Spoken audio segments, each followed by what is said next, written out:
આજની ધર્મકથા. પ્રણામ. વિનયેન્દર રાજકુમાર. એક પર્યાય એ કે જેની અંદરમાં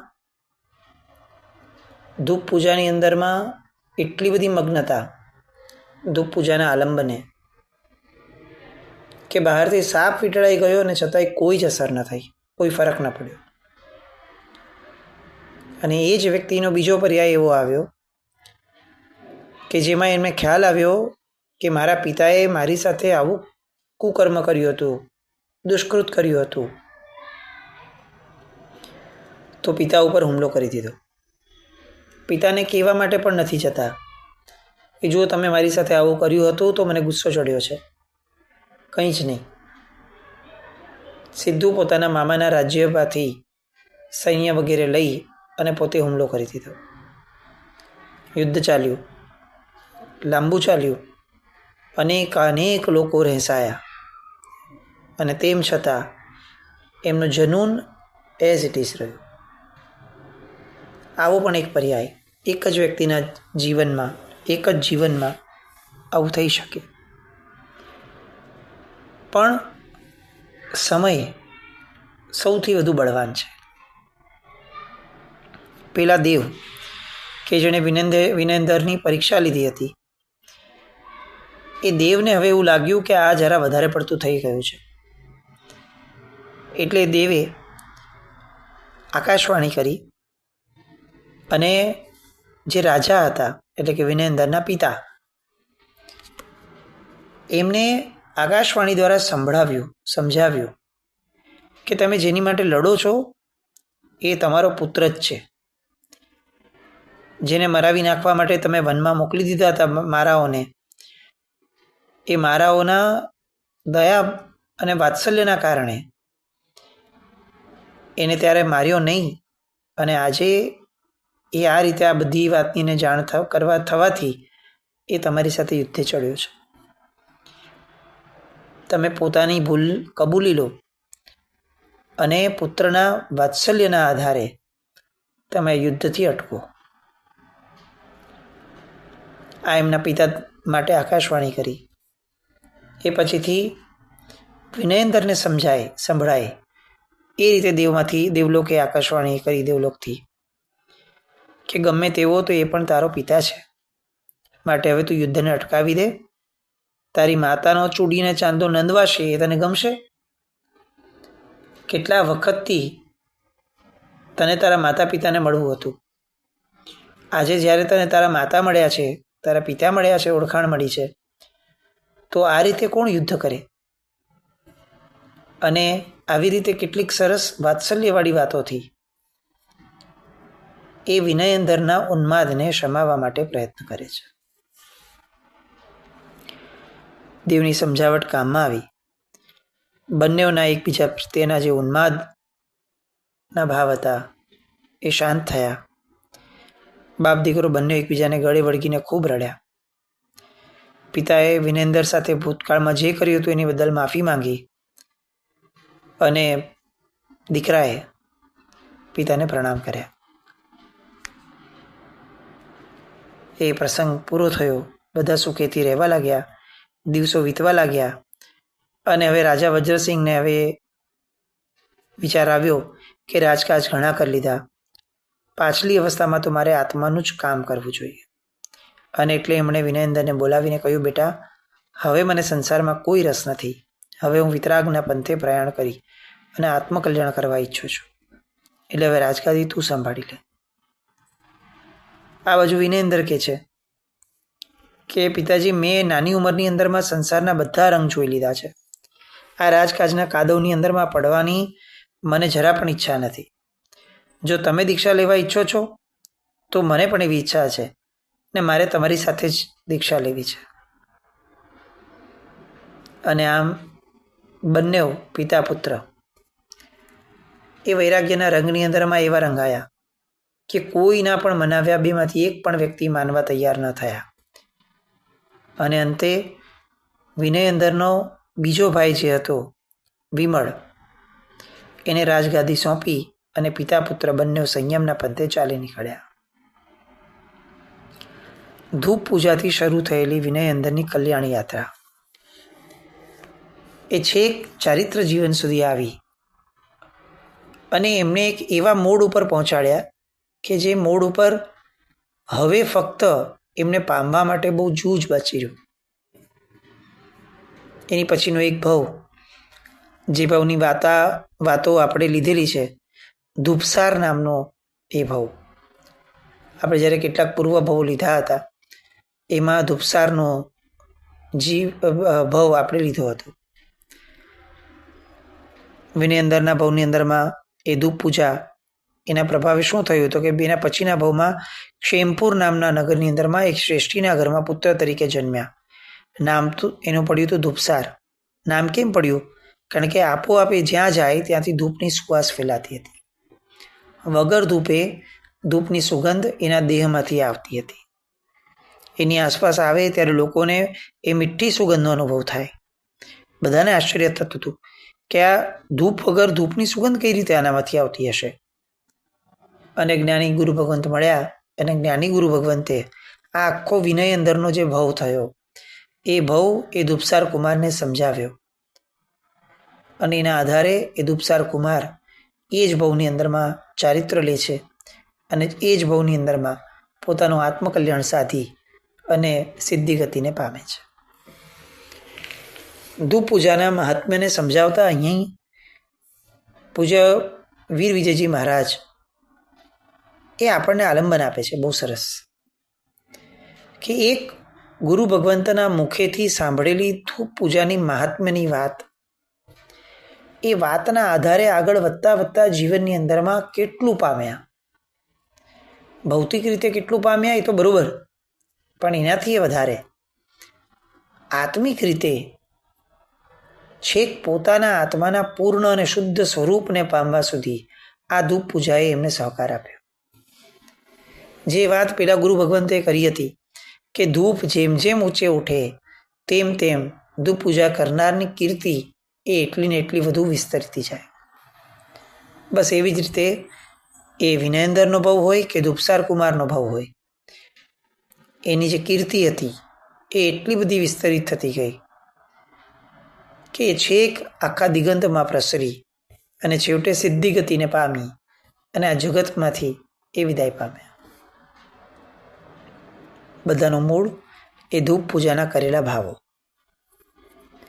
આ કથા દ્વારા આપણે એટલું પામીએ કે આપણી ધૂપ પૂજા એ હવેથી એવા ભાવપૂર્વકની થાય કે જેની અંદરમાં દ્રવ્યની કિંમત પણ સમજાય અને દ્રવ્ય જેની માટે વપરાયું છે એ ભાવ પણ પ્રગટે. બહુ એક સામાન્ય વિચાર ઘણીવાર આવે કે આપણે એવું વિચારીએ છીએ કે આપણી પુષ્પ પૂજા દ્વારા આપણું ચૈતન્ય વિકાસ પામે, કારણ કે પુષ્પની અંદરમાં ચૈતન્ય છે. તો ખરેખર પુષ્પ પૂજા કરવા દ્વારા આપણે આપણા મનને પૂછવું જોઈએ કે દોસ્ત તારું ચૈતન્ય વિકાસ પામે છે ને, તો જ આ પુષ્પના જીવની કરેલી જે વિરાધના છે એ લેખે લાગશે, કારણ કે એ આશયથી જ કરેલું છે. પૂજાઓ એ ફક્ત કરવા પૂરતી કરવા માટે નથી. 3 લોકના નાથની પૂજા કરીએ છીએ તો એવો વિચાર આપણને સતત આવવો જ જોઈએ કે હું જે પણ દ્રવ્ય વગેરે મૂકું છું એ દ્રવ્ય એની સામે જે આશયથી મુકાયું છે દ્રવ્ય કે મારે ભાવો ઉંચકાય, મારા એ ભાવો ઉંચકાવા જ જોઈએ. એ ન ઉંચકાય તો કઈ રીતે ચાલે? કોઈ માણસ કરોડ રૂપિયા આપી અને અગર કોઈ વસ્તુ ખરીદે છે તો એ કરોડ રૂપિયાની વસ્તુનું વર્થ એને મળવું જોઈએ.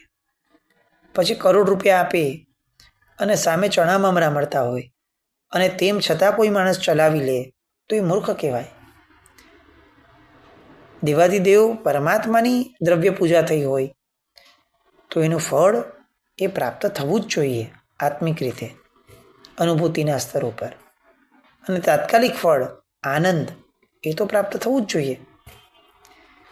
તો આવી ધૂપ પૂજાઓ એ આપણા જીવનની અંદરમાં આપણને ખરા અર્થની અંદરમાં આપણી આત્મિક દુર્ગંધોને દૂર કરવા માટેની સહાયતા આપી શકે. એવા ઉલ્લાસપૂર્વક થવી જોઈએ. હવે પંડિત વીર વિજયજી મહારાજ આગળ વધતા દીપક પૂજા માટેની કથા, એનું આલંબન એ આપે છે.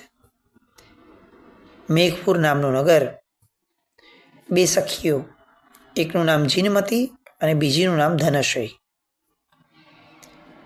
બંનેની વચ્ચેની મૈત્રી. કેવી મૈત્રી? તો કે બે શરીર વચ્ચે એક આત્મા હોય એવી મૈત્રી, એવી પ્રીતિ એકબીજા સાથે. બંને આખો દિવસ ભેગા જ હોય, જ્યાં જાય ત્યાં સાથે જ જાય, જે કરે તે સાથે જ કરે, સાથે જ ખાય, સાથે જ પીવે, સાથે જ સૂવે, સાથે જ ઉઠે અને સાથે જ બેસે. મૈત્રી હોય તો આવી, એવું આખા મેઘપુરની અંદરમાં લોકો દ્વારા બોલાતું હતું.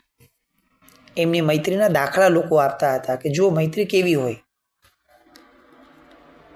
હવે આ જીનમતી, એના માતા પિતા, એનું નામ શીલવતી માતાનું નામ અને પિતાનું નામ સુરદત્ત. એ લોકો જૈન ધર્મના અનુયાયી હતા. એટલે એ જૈન ધર્મને લગતા બધા જ ધાર્મિક સંસ્કારો એ જીનમતીમાં પણ આવતા જતા હતા. આ જીનમતી નાની હતી ત્યારથી એને દીવાઓ બહુ ગમતા, અને એના કારણે જ્યારે પણ પૂજા કરવા જાય ત્યારે એને દીપક પૂજાની અંદરમાં અનાયાસે ખૂબ આનંદ આવતો. એકવાર ધનશ્રીએ એને પૂછ્યું કે તને દીવાનું આટલું બધું કેમ આકર્ષણ છે?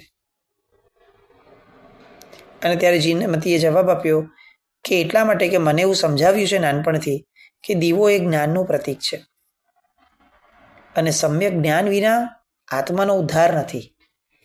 એટલે આત્માના ઉદ્ધાર માટે સમ્યક જ્ઞાન જેટલું જરૂરી છે, એ સમ્યક જ્ઞાન માટે દીપક પૂજા પણ એટલી જ જરૂરી છે. બંને સખીઓ એકવાર પ્રવચનમાં ગઈ હશે, અને એ પ્રવચનમાં દીપક પૂજાથી થતા ભૌતિક લાભો વિશે પણ એમને સાંભળવા મળે. એ સાંભળ્યા પછીથી જીનમતીના સહેવાસથી ધનશ્રીને પણ દીપક પૂજાની અંદરમાં રસ પડવા લાગ્યો, અને બંનેવે એ જીવનકાળ દરમિયાનમાં દીપક પૂજાને ખૂબ સરસ રીતે ન્યાય આપ્યો. દીપક પૂજાને બહુ સારી રીતે સેવી, અને વર્ષોના એ જીવન પછી અંતે બંને આ દુનિયામાંથી વિદાય થયા. સૌથી પહેલા ધનશ્રી વિદાય થઈ. ધનશ્રીની વિદાયના કારણે આ જીનમતી એને બહુ દુઃખ થયું. એના વીરની અંદરમાં પોતે બહુ તડપી, અને એના કારણે એ પણ લાંબુ ન જીવી શકી, અને દીપક પૂજા કરતાં કરતાં એક દિવસ એનું પ્રાણ પંખીરું ઉડી ગયું. જે પૂજાને આપણે વારંવાર સેવીએ છીએ એ પૂજા આપણા પ્રાણનો આધાર બને છે. આપણને આવા કેટલાક દૃષ્ટાંતો સાંભળવા મળ્યા હશે કે કોઈ એક વ્યક્તિને પ્રભુ ભક્તિ ખૂબ ગમતી હોય તો પ્રભુ ભક્તિ કરતાં કરતાં એનું પ્રાણ પંખીરું ઉડી ગયું હોય. કેટલાક વ્યક્તિનું ધ્યાનમાં છે કે જે લોકો સામાયિકના કટાસણા ઉપર પોતાનો દેહ ત્યાગ કરી અને મૃત્યુ પામ્યા છે. કેમ? તો કે આખા જીવનમાં સામાયિકને બહુ જ સેવી છે. પ્રાણને રોપી અને જે ક્રિયાને આપણે કરતા હોઈએ એ ક્રિયા આપણા પ્રાણ ત્યાગના સમયે પણ આપણને પ્રાપ્ત થાય છે. જીવનભર આરાધનાઓ કેમ કરવાની છે? તો કે મૃત્યુ સમયે એ આરાધના એ આપણા પ્રાણને સહાયભૂત બનવા માટે, એક આલંબન બનવા માટે સક્ષમ બને, એટલા માટે વારંવાર ક્રિયાઓ કરવાની છે. અહીંયા આ જીનમતીએ દીપક પૂજા જે રીતે જીવન દરમિયાન કરી હતી, અને જે રીતે આ દીપક પૂજા દ્વારા એણે પોતાના મનને, પોતાના આત્માને ઉજ્માળ કર્યો હતો, એ એટલી ગાઢ રીતે થઈ કે જીવનના છેલ્લા શ્વાસે પણ, જ્યારે છેલ્લો શ્વાસ લેવાય છે ત્યારે પણ દીપક પૂજાનો દીપક એના હાથમાં હતો. મૃત્યુ પામી સૌધર્મ દેવલોકની અંદરમાં જન્મ થયો. પેલી ધનશ્રી એ જ સૌધર્મ દેવલોકની અંદરમાં પ્રગટ થયેલી હતી. બંનેનું ત્યાં મિલન થયું. પૂર્વના સંસ્કારો તો હતા જ ગાઢ પ્રીતિના. એ ગાઢ પ્રીતિના સંસ્કારો એ આ ભવની અંદરમાં પણ બંનેઓને ખૂબ એકબીજા પ્રત્યે આકર્ષિત કરવા લાગ્યા. બંનેવે દેવલોકના ભવની અંદરમાં જોયું અવધિ જ્ઞાન દ્વારા કે પોતે કરેલી દીપક પૂજાના પ્રતાપે એમને આ દેવગતિ મળી છે. એટલે હવે એનો પછીનો જન્મ જ્યાં થવાનો છે ત્યાં આ સંસ્કારો ભેગા ને ભેગા જ રહે. એ આશયથી જે નગરમાં પોતે દીપક પૂજા કરતી વખતે મૃત્યુ પામી હતી એ જ નગરની અંદરમાં મેઘપુરમાં દેવ વિમાન જેવું એક ભવ્ય જિનાલય બનાવડાવ્યું. પોતે દેવલોકમાં છે એટલે કેટલાક મનુષ્યોને સાધી અને અંતે એમણે દેવ વિમાન કહી શકાય એવું, દેવ વિમાન તુલ્ય એવું એક જિનાલય અને ઋષભદેવ ભગવાનની જાજરમાન મૂર્તિની ત્યાં સ્થાપના કરાવડાવી. અને એ જિનાલયના શિખર ઉપર એમણે એક રત્નમય દીપકની સ્થાપના કરી. હવે દેવોએ જ્યારે જિનાલય બંધાવ્યું હોય તો કેવું હોય, એમાં શું ઉણપ હોય, શું પૂછવા પણ રહ્યું હોય. એટલે એની પ્રખ્યાતિ એ દેશ વિદેશની અંદરમાં, દિગંતની અંદરમાં ફેલાવા લાગી અને જોત જોતામાં એનો પ્રભાવ એવો ફેલાયો કે દૂર દૂરથી ભાવિકો ત્યાં દર્શન, પૂજન અને ભક્તિ કરવા માટે આવવા લાગ્યા. દેવી બનેલી જીનમતી અને ધનશ્રી એ પણ વારંવાર એ જિનાલયમાં આવી અને નાટારંભ કરતી હતી. એ જિનાલયના શિખર ઉપર રહેલો એ 12 મહિના સુધી અખંડ રીતે ચાલતો રત્નમય દીપક એ લોકોના આકર્ષણનું કેન્દ્ર થવા લાગ્યું. આમ દેવતાયું આયુષ્ય એની સાર્થકતા આ લોકો બંને આ જિનાલય દ્વારા, આ રત્નમય દીપક ઉપર બનાવવા દ્વારા, લોકો માટે એક મોટું આલંબન આપવા દ્વારા પોતે પામ્યો. હવે એ દેવલોકનું આયુષ્ય પણ પૂર્ણ થયું અને ધનશ્રીના આત્માએ પૃથ્વીલોક ઉપર કનકમાલા નામની એક રાજકુમારી તરીકે જન્મ ધારણ કર્યો. એ જન્મની અંદરમાં યુવાવસ્થામાં આવી અને હેમપુરના રાજા મકરધ્વજ સાથે એના લગ્ન થયા. હવે આ મકરધ્વજને ઓલરેડી એક રાણી હતી, દ્રઢમતી, પણ કનકમાલા એના રૂપના કારણે, એના યૌવનના કારણે રાજાને વધુ ને વધુ પ્રિય થવા લાગી. એઝ યુઝ્યુઅલ દ્રઢમતી જે ઓલરેડી એની રાણી હતી એને એવું લાગવા લાગ્યું કે આ નવી રાણીના આવ્યા પછીથી મારા પતિ જે છે એ મારી ઉપર જરાય ધ્યાન નથી આપતા અને એના કારણે મારી ઉપરનો પ્રેમ ઓછો થઈ ગયો છે. મનોમન બહુ દુઃખી રહેવા લાગી. માનસિક દુઃખનો ભાર હતો અને એ દુઃખના ભારની અંદરમાં જ એ મૃત્યુ પામી અને એક નબળા યોનિના દેવ તરીકે એને અવતાર મળ્યો. એ અવતાર મળતા જ અવધિ જ્ઞાન તો હોય જ, દેવલોકમાં છે એટલે એણે પોતાનો પૂર્વમોહ જોયો. હવે એક રાતનો સમય કે જ્યારે મકરધ્વજ અને કનકમાલા એ પોતાની મસ્તીમાં મસ્ત હતા અને અચાનક મહેલની અંદરમાં કાળોતરો નાગ આવી ગયો અને રાજાની સામે આવી અને ફૂફાડા મારવા લાગ્યો. રાજાને લાગ્યું કે આ હમણાં જ ડંખ મારીને મારો જીવ લઈ લેશે. એટલામાં એણે પોતાની બાજુમાં પડેલી તલવાર એ ઉપાડી અને નાગ તરફ ઉગામી. પણ કનકમાલાએ રોક્યા અને એમ કીધું કે આ તમે આવી રીતે એને મારશો નહીં, એ હમણાં જ એના રસ્તે ચાલ્યો જશે. કેટલીક વાર ગરમીથી પ્રાણી અકળાયું હોય એટલે ઠંડક માટે એ લોકોના ઘરમાં ઘૂસી જાય, પણ આ અબોલ જીવ છે, એને એમ મારી ન નખાય. રાજા કહે છે કે તું શું કરે છે? આ ભયંકર કાળોતરો નાગ છે, એનું ઝેર એટલું બધું ઘાતક હોય છે કે ડંખે એ પછી માણસને પાણી માંગવા માટે પણ સમય નથી રહેતો.